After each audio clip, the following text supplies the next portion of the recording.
जब मैडम जेबा मुझे कान से पकड़कर ऊपर को उठा रही थी तो ऐन उसी वक्त मैडम निदा ने मेरे हाथ से अंग्रेजी की किताब जिसके अंदर वो नावल भी था छीन ली। और फिर जैसे ही उन्होंने किताब को खोला तो उसमें तो उनकी नजर नावल पर पड़ गई। वो उसे देखने लगी। मैं भी कहूँ ये लड़का इतना मुंह होकर अपना सबक तो हरगज नहीं पढ़ सकता। नावल इतना होड़ था कि रंगे हाथों पकड़े जाने के बावजूद भी मियाँ साहब को कोई फर्क नहीं पड़ा था। वो वैसे का वैसा था।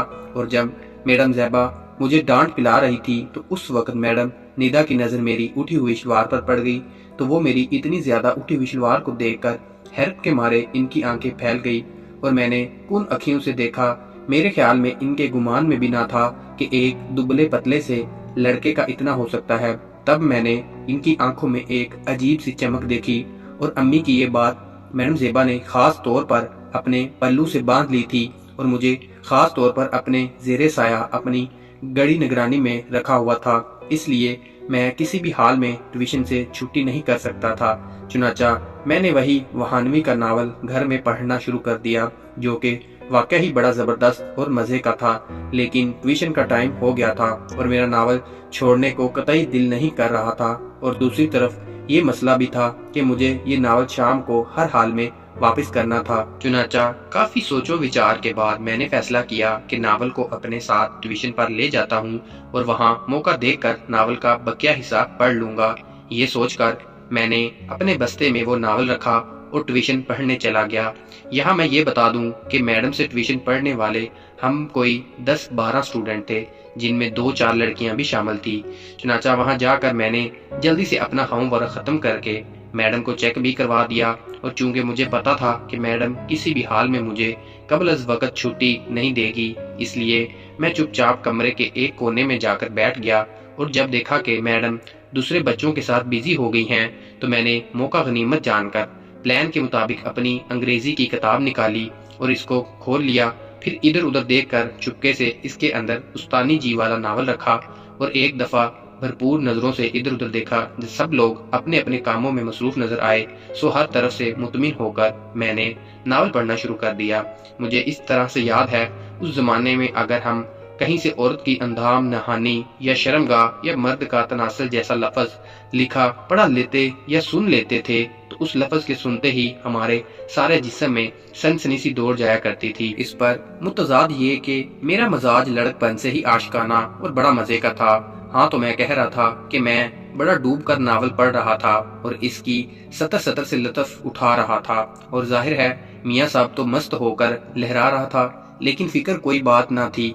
मैं ऊपर किताब धरी हुई थी लेकिन सच्ची बात तो ये थी कि मैं किताब पढ़ने में इतना मुंह था कि मुझे इस बात का एहसास ही नहीं था कि मैं कहाँ हूँ। एहसास तो तब हुआ जब अचानक मैडम ज़ीबा ने मुझे कान से पकड़ा और इसे कदर जोर से मरोड़ा कि मुझे नानी याद आ गई और मैं हड़बड़ा कर ऊपर देखने लगा। और ज़ेबा मैडम पर नजर पड़ते ही मेरे फरिश्ते कूच कर गए। फिर मैडम ने मुझे कान से पकड़े पकड़े ऊपर को उठाया। उसी दौरान जब मैडम ज़ेबा मुझे कान से पकड़कर ऊपर को उठा रही थी तो ऐन उसी वक्त मैडम निदा ने मेरे हाथ से अंग्रेजी की किताब जिसके अंदर वो नावल भी था छीन ली। और फिर जैसे ही उन्होंने किताब को खोला तो उनकी नजर नावल पर पड़ गई। वो उसे देखने लगी। उसी वक्त मैडम ज़ीबा ने वो नावल हाथ में पकड़ा और एक नजर देखकर ही समझ गई। और फिर वो मेरी तरफ मुड़ी और बड़े ही गुस्से में बोली, अच्छा तो ये सबक पढ़ा जा रहा था। फिर उन्होंने अपने मुंह में निदा मैडम की तरफ किया और बोली, मैं भी कहूँ ये लड़का इतना मुंह होकर अपना सबक तो हरगज नहीं पढ़ सकता था। इसके बाद उन्होंने मेरी तरफ देखा और बड़े ही तंजिए से बोली, तो ये पढ़ रहे थे आप? नावल इतना होड़ था कि रंगे हाथों पकड़े जाने के बावजूद भी मियाँ साहब को कोई फर्क नहीं पड़ा था। वो वैसे का वैसा था। और जब मैडम ज़ीबा मुझे डांट पिला रही थी तो उस वक्त मैडम निदा की नजर मेरी उठी हुई शलवार पर पड़ गई। तो वो मेरी इतनी ज्यादा उठी हुई शलवार को देखकर हैरत के मारे उनकी आंखें फैल गईं और मैं उन आंखों से देखा तो वो बड़े ही गौर से देखी जा रही थी जो उस वक्त शलवार में अकड़ू बना हुआ था। मेरे ख्याल में इनके गुमान में भी न था कि अब दुबले पतले से लड़के का इतना हो सकता है। तब मैंने इनकी आंखों में एक अजीब सी चमक देखी। वो मैडम ज़ीबा की तरफ बढ़ी और बोली, एक मिनट ज़ीबा। लेकिन मैडम इस वक्त अपने गुस्से के अरूज पर थी। उन्होंने उनकी एक ना सुनी और मुझे एक जोरदार थप्पड़ जड़ दिया और गुस्से से कांपते हुए बोली, अभी और इसी वक्त यहाँ से दफा हो जाओ। मैडम का जोरदार थप्पड़ खाकर मैंने अपना बस्ता पकड़ा और चुपचाप वहाँ से चला आया और सीधा अंजम के पास चला गया और उसको सारी सूरत हाल से आगाह किया। जैसे ही इसको पता चला कि इसका दिया हुआ नावल मैडम ने जब्त कर लिया है तो उसके तन बदन में आग लग गई और इसने मेरी माँ बहन एक कर दी।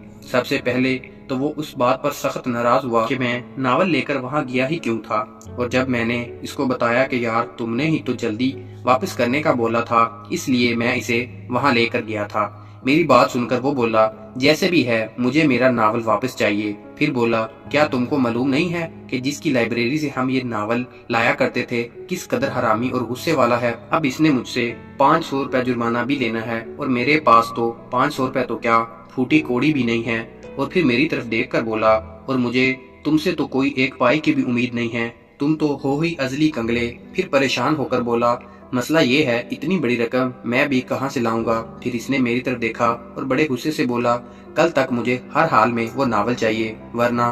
इसके सख्त वार्निंग और झाड़ सुनकर मैं बहुत परेशान हुआ और मुंह लटकाकर वापस घर आ गया और मैं सोच में पड़ गया कि अब मैं क्या करूं। और सोचने लगा कि अब मैं क्या करूं। ऊपर से मुझे ये गम भी खाए जा रहा था कि अगर किताब ना मिली तो क्या बनेगा।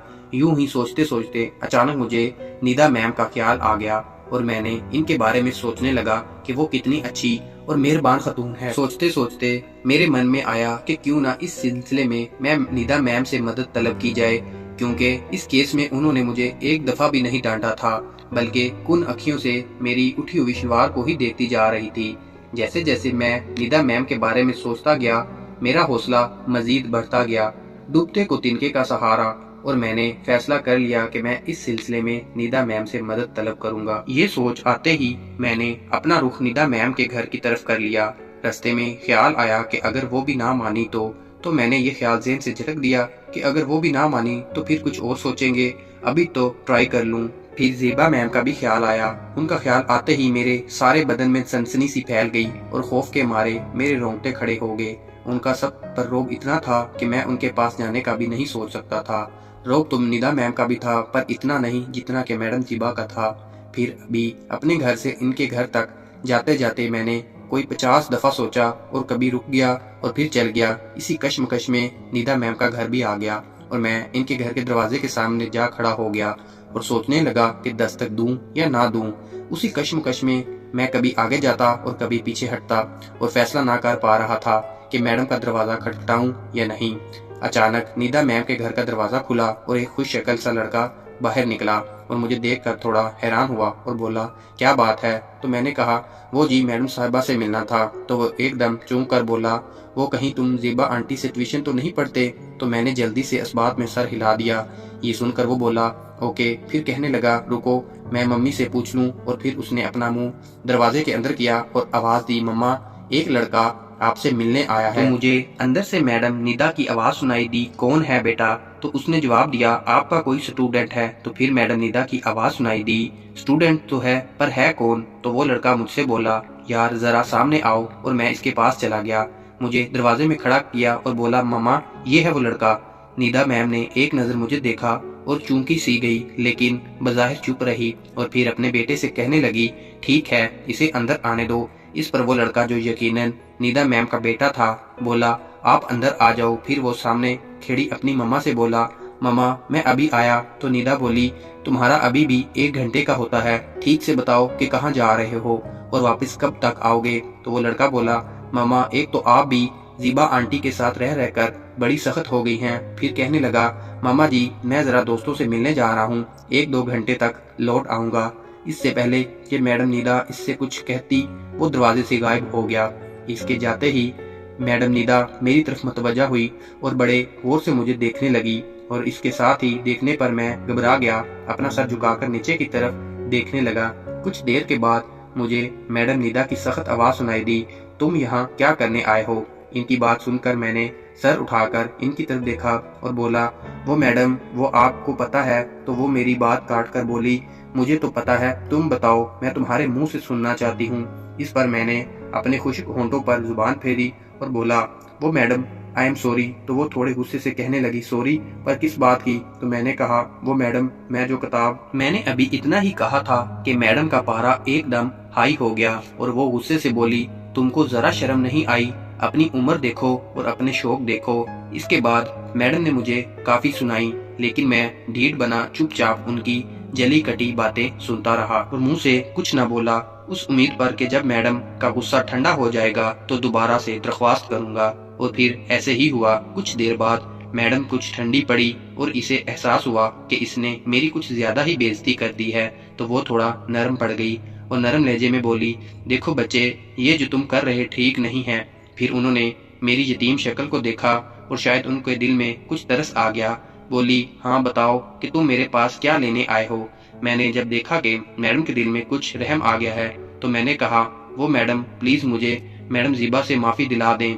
मेरी बात सुनकर पता नहीं इनके दिल में क्या आया कि वो मेरी तरफ देखकर बोली, चलो अंदर चलकर बात करते हैं, और मुझे अपने साथ लेकर ड्राइंग रूम में आ गई और सोफे पर बैठकर बोली, क्या पियोगे। तो मैंने कहा, कुछ भी नहीं मैम। ये सुनकर वो बोली, ओके मैं अभी आई। और फिर कुछ ही देर के बाद वो एक जग में रूह अफ़ज़ा डालकर ले आई। इस जग के साथ सिर्फ एक ही गिलास था। तो मैंने पूछा, आप नहीं लेंगी मैडम। तो वो बोली, नहीं मेरा मूड नहीं है, तुम पियो। एक गिलास भर कर मुझे दिया। इस स्टोरी का बकिया हिस्सा आपको एपिसोड 3 में मिल जाएगा। इस तरह की इंटरेस्टिंग स्टोरीज के लिए हमारे चैनल को लाइक और सब्सक्राइब कर दें, साथ ही बेल आइकन को प्रेस कर दें ताकि आने वाली न्यू वीडियो का नोटिफिकेशन आपको मिल